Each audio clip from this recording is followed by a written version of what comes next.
So it's super hot out here, and so I figured I'd do like a vlog style. I usually set the camera up and then talk into it, but I figured why not? I'll try this whole like holding your camera in your hand type of thing.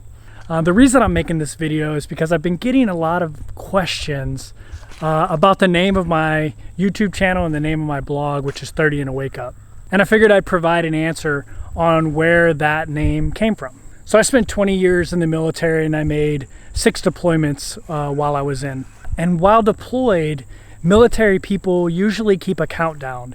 And instead of saying I have 100 days until I get home, they usually say I have 99 days on a wake up. And that makes it seem a little bit shorter. I know it sounds silly, but it's just something military people do when they're deployed. It's pretty common, actually.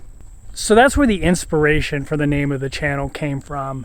But there's also a couple other reasons behind that name other than the inspiration I got from my time in the military. So as I've mentioned on here before, my ultimate goal is to travel full time, and I'd like to bounce from country to country quite frequently.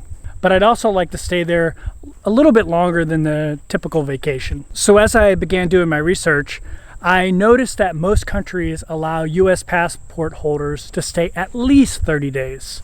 Some more, but most countries are at least 30 days.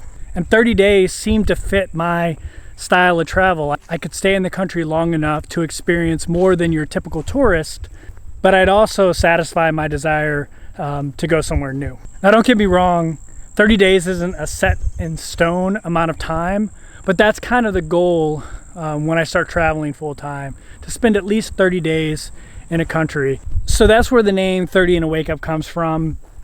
It's inspired by my time in the military, and it's also connected to the type of travel I want to do. So I hope this makes sense and this video explains it. And if not, leave a question below and I'll try to answer it.